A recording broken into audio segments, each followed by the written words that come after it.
Hello, everyone. I'm City of Las Vegas Communications Director David Riggleman. Thanks for joining us for Access City Council. Coming up on this show, the Arts District welcomes a new Mexican-themed bar to the area, and we tell you how you can learn and be part of the change coming to East Las Vegas. Here to talk about these topics and a whole lot more is the Councilwoman who represents Ward 3. You know who it is, Olivia Diaz. Welcome back. My gosh, it feels like I was just here yesterday. 6 weeks goes by fast, doesn't it? It does. I hope everybody's enjoying the spring weather. It's been beautiful. Tad breezy here a and there. little windy, yeah. but not as windy as Chicago. So see, that's hence the windy city. We're not there. We're not there yet, right, exactly. But it's good. It's good to have all the elements. It clears the air, especially with all the pollen and allergy sufferers. My wife says the same thing. Blows that all away. Yeah. So or stirs it up, one or the other. It does stir it up a bit, but I think it does kind of move it and hopefully not let it over concentrate. Exactly. I like that's positive thinking. Yes. I like that. Well, Councilwoman, you're from Ward 3, born and raised. You know the area like the back of your hand. For those of you out there not exactly sure, we're going to show you where Ward 3 is located. Again, to remind you, the boundaries changed at the end of last year, so this is the current map of Ward 3, East Las Vegas, basically. If you live in this ward or work in that ward, then you are in the city limits of the city of Las Vegas. And of course, if you're a resident there, you're represented by Olivia Diaz on the city council. You're an old veteran of the city council all of a sudden. Almost. I know. How about that? July will be 3 years. Yeah. So it goes by fast. It goes really fast. You have been very busy since you've been in office. It's like been a whirlwind. And a lot of things that you can really check the list off is like accomplishment, accomplishment, accomplishment. Case in point. A new neighbor in Las Vegas now in your ward. Partner. A new partner. Chicanos por la Causa. Tell everybody why this is so important, that this group coming here is so important to the development of East Las Vegas. Chicanos por la Causa is a nonprofit organization that really equips our community with tools and resources and gives them the how-to. Sometimes, you know, when we don't know of these spaces, it could be intimidating. So, for example, how to buy your first home, how to qualify for those loans, how much do you have to put down in today's market. And so they offer all of these seminars and classes for free to our community. They help us make sure that our youth are on the path to workforce development and are in tune with the needs of what the workforce in the Southern Nevada Valley are, and try to give them that much needed support in getting connected to that. And then also, it was really cool to know that the Minority Business Development Agency will be, which is an arm of the Labor of Commerce, will be right there housed in Chicano por la Causa's headquarters.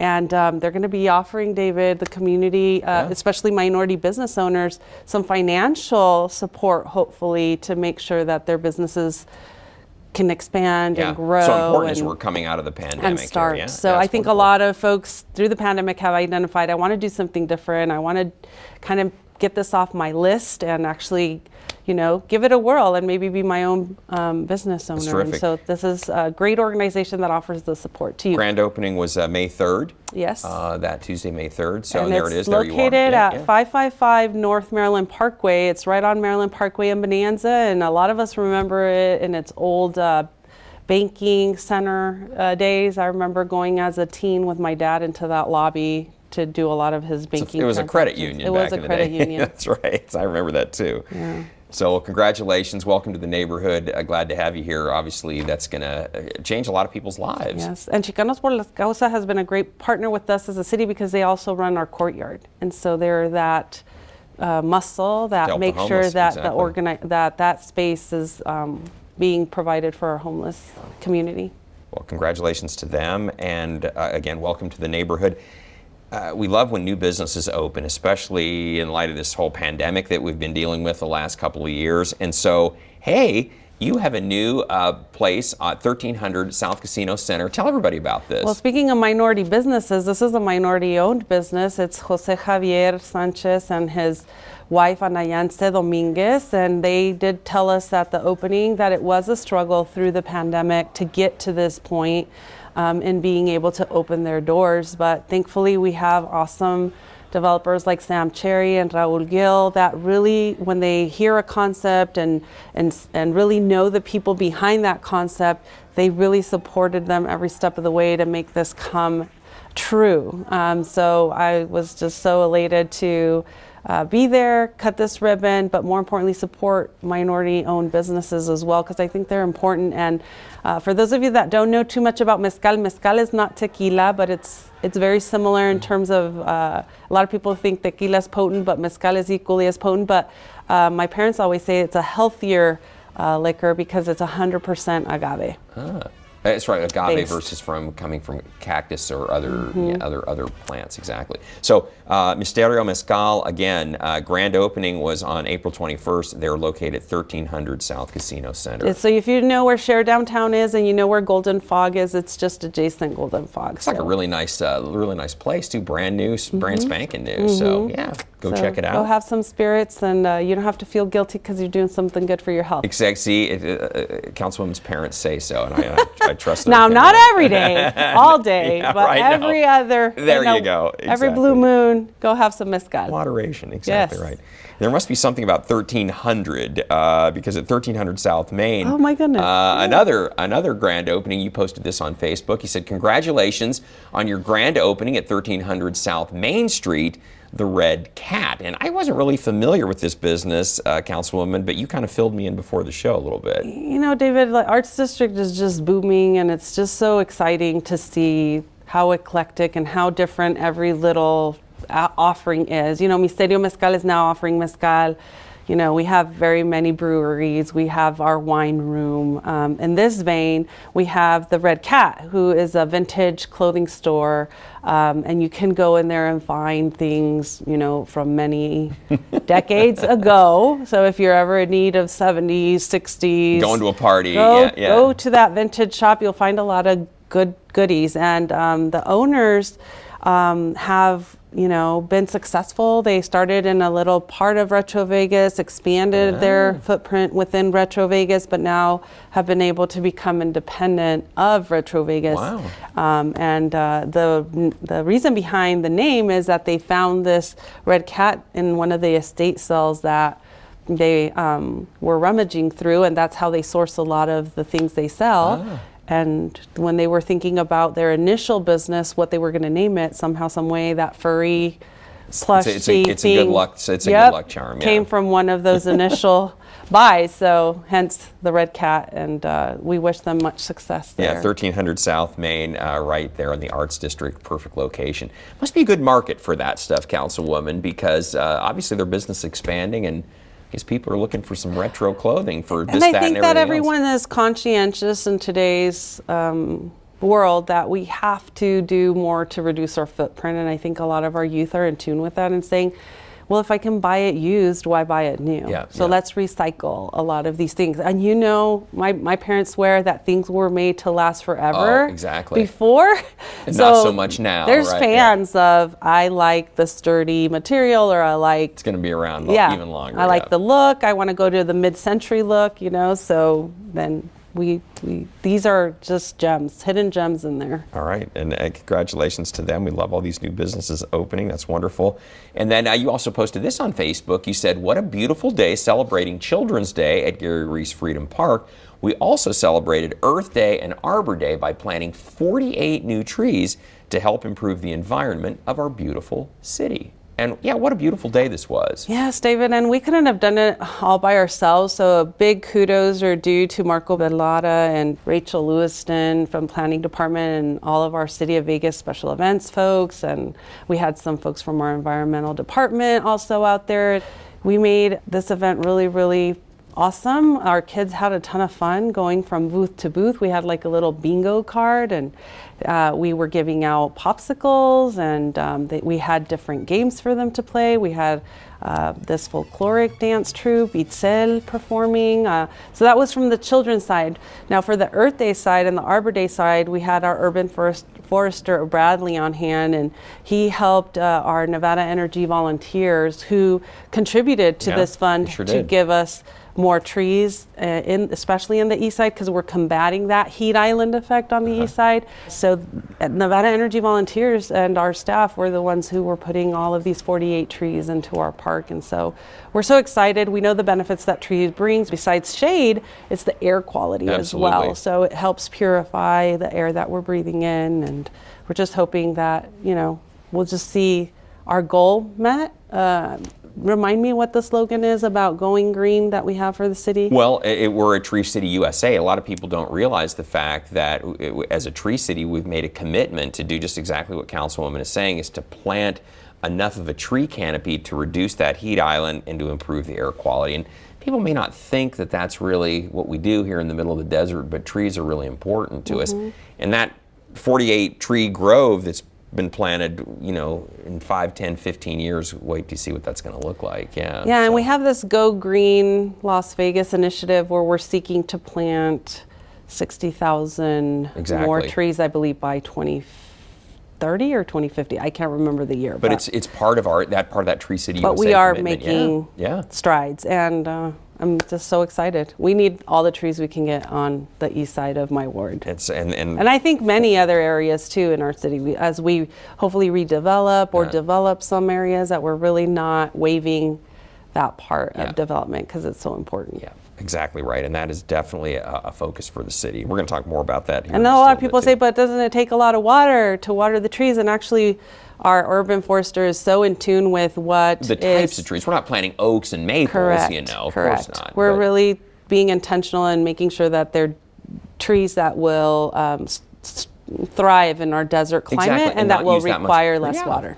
Exactly. So I just want to put that to rest that's for a those great point. that are thinking about water conservation. Great point. Exactly right. We're not planting giant redwoods out there or anything like that. No. So, Councilwoman, you had a great meeting. The Ward 3 Principals Roundtable took place at the historic 5th Street School back on April 26th. Some nice dialogue here, too. During the pandemic, kind of these roundtable discussions kind of went by the wayside. It was hard because they had a lot on their plate. They had, you know, to first bridge the technology divide and access and make sure that their kids were connected online and had a way to meet their classroom teachers virtually. But as we've been coming out of it and our kids have now been in school a little over a year, I know. It's kind of nice to get back to normal and have these renewed conversations. And it's really important for me as a councilwoman to stay in tune with my schools, know how I can best support them. One thing that came up through one of the schools that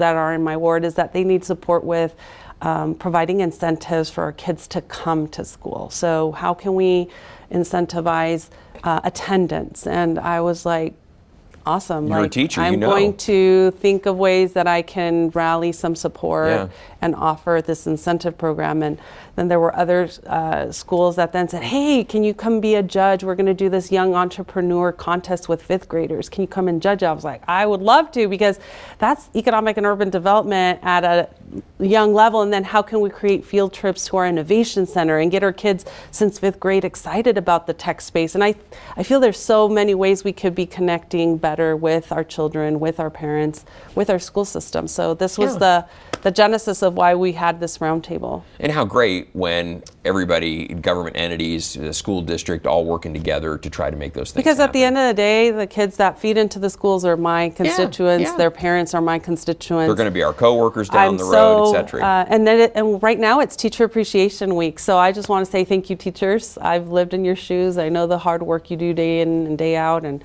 I know I owe what I am to my teachers of yesteryear. So I just want to say that you are our heroes. And I know that sometimes you don't hear it enough, but you're valued. We're all here because of teachers we've had along the road. So, well, Councilwoman, this show is going to start airing on Cinco de Mayo. So happy Cinco de Mayo. Thank you. If you're watching it after May 5th, well, it's okay. Just continue celebrating. But we're really excited because this year something very special at Gary Reese Freedom Park is going to take place.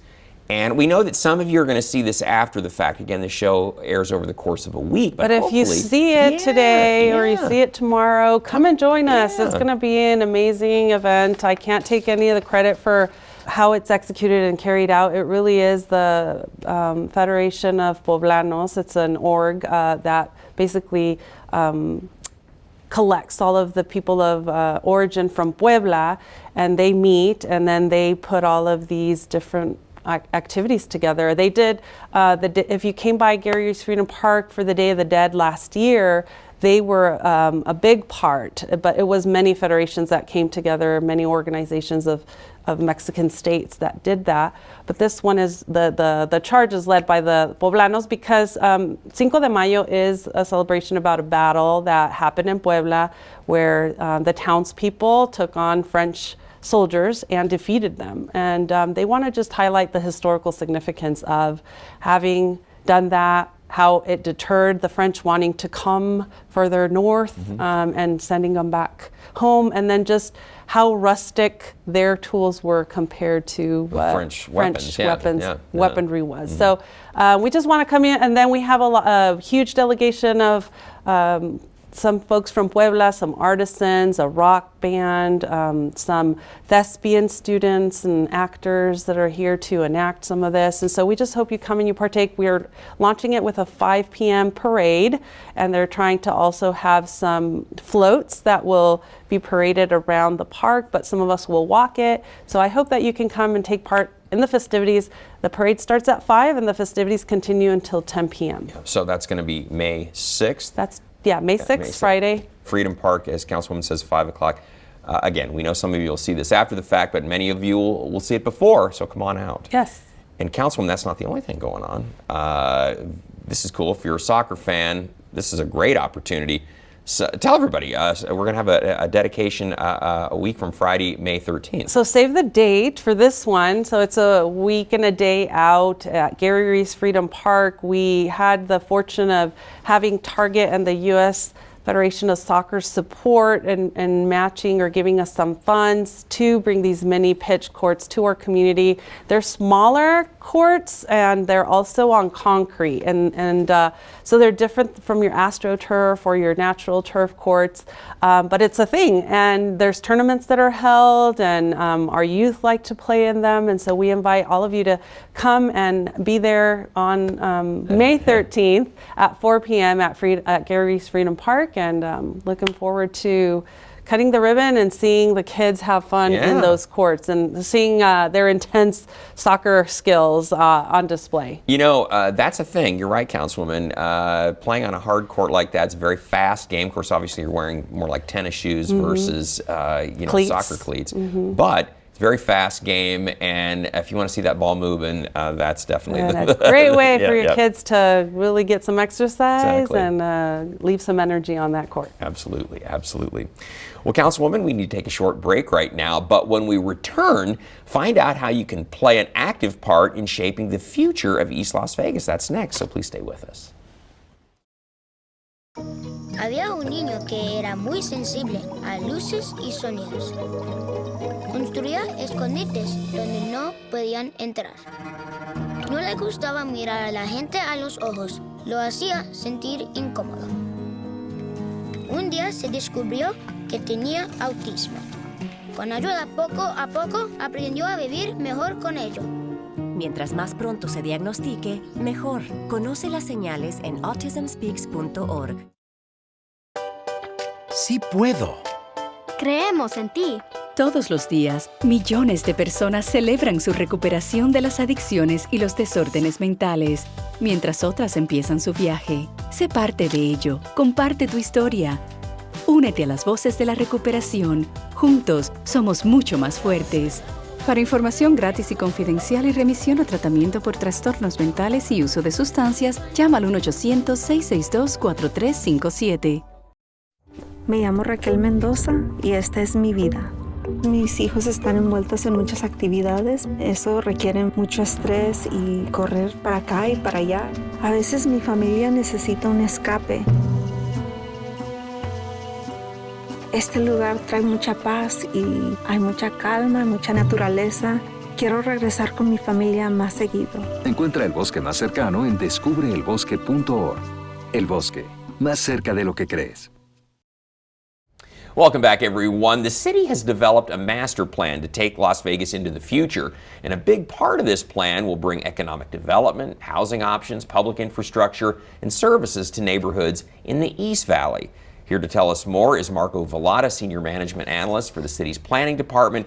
And of course, Marco, you were one of the architects of the city's Master Plan 2050. So welcome. We're excited to have you here. Councilwoman, I know this is an important thing because you're trying to get the community involved in helping us give input in moving us even further down Absolutely. the road. We set forth the vision and the master plan for 2050 and as a city what we would like to see, but I think it's super important that we hear from community what they would like to see or what is missing or what is more important to them so that we can then fine-tune that focus and really be intentional about the investments we're going to make in the years to come. And Marco is one of those folks that is that knowledge and knows as a planner how to drive that change and what things we could do to improve the quality of life of our residents. And I'm so grateful that we're working, you know, in arm and making sure that we're gathering this input, and they've been just amazing, and the speed at which we're trying, we're conducting this is just so cool. Well, Marco, you're a planner by trade, if you will, and so it's obviously some education, but a little bit of crystal balling is involved here in kind of helping set the course. 2050 is a long way off, 30 years from now, but tell us the process that goes into formulating that plan. Yeah, so the 2050 Master Plan was adopted by City Council last year, and we're in the middle of implementing that.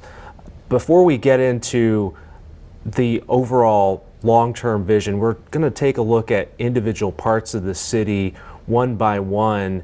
We already did that with downtown a couple of years ago. Exactly. But we're going to look at those other parts throughout the city to see how we can engage the community and find out what those long-term needs are at a lower level, at the ground level, and how that relates to the top level, the long-term vision for 2050. Yes, to bring those two together so that they line up. Yep. Marco, obviously, and Councilwoman touched on this, a key ingredient is we want to hear from the public, right? Absolutely. This is really important for knowing what the community wants. And we did a little preliminary planning already with East Las Vegas and other parts of the city as well. But we know in the east part of the city that there's specific needs. There might be specific opportunities with respect to transportation and land development.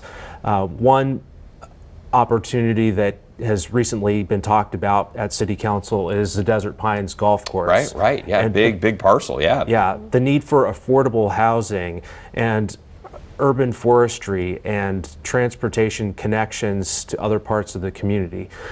Those types of projects throughout East Las Vegas are what we want to hear more about. Mm-hmm. How we can take the plan and make it a reality.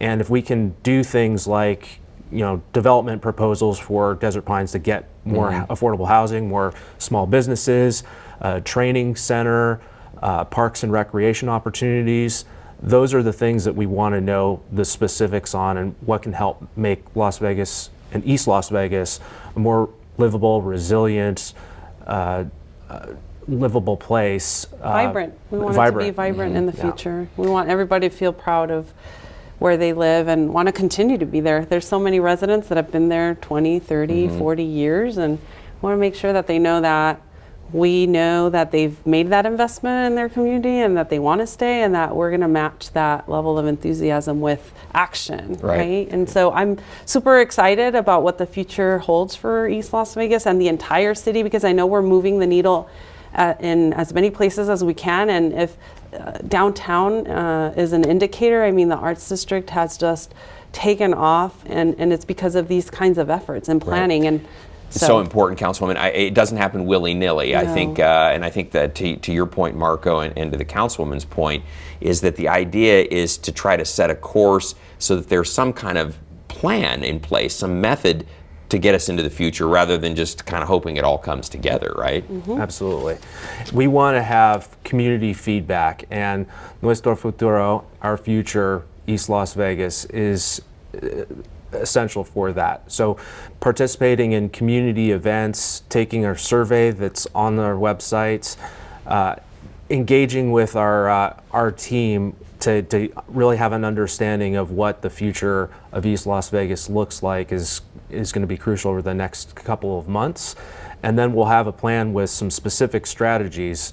Might get into things like planting more trees at Freedom Park, or developing new housing or new commercial establishments. Finding new spaces to provide New more spaces. parks, because Right. we're one of the areas that have the least amount of parks in our area. And Right. so I didn't know your Spanish skills were so good. Well, and I Yes, think so too, futuro. and I think this is a key message that you both are driving at. This isn't the city's master plan. This is the community's master plan. So we really want to make sure this isn't just the city saying, well, this is what we're going to do. This is the community getting involved with us to say, this is what we need. City, help us get there. Absolutely, because this is the time. This is the time to opine. This is the time to give us your wish list. This is the time to give us what you're dreaming about, what you've been thinking about for so many years. I wish we had. Oh, I wish I had should have done access this, to. And you know, going back to Desert Pines, that's why it's also super exciting that we can use this data to help us really think about being intentional in our offerings. You know, one of our aspirations is to bring a career training center to that Desert Pines development. Another wish is to bring multi-generational community center or facility. And so by getting all of this input early on, it could really help us also in those other avenues that we're pursuing, and have that already collected. And make it happen that much faster, right, Marco? Marco, we're about out of time.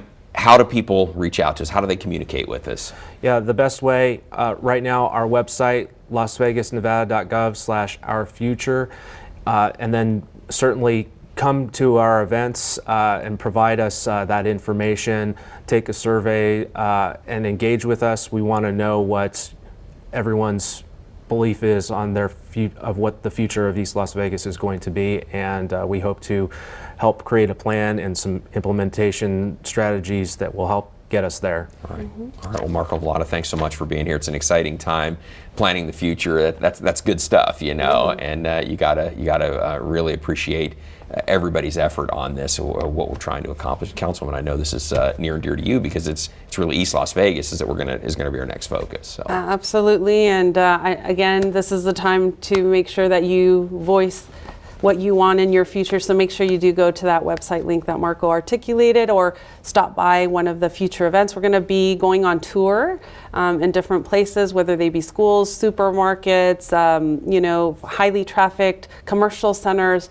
We're going to be there, and we hope that you take a few minutes out of your day to just kind of take that survey and tell us how to improve. Exactly. And we're going to also tell you how to reach out to your office. Exactly. I'm going to tell you that right now. And we can connect you with the survey through our office Exactly. too. There's that as well, you know, because we always want to hear from you here. So if there's something you'd like to share with Councilwoman Diaz, you can find her on Facebook, Twitter, and Instagram.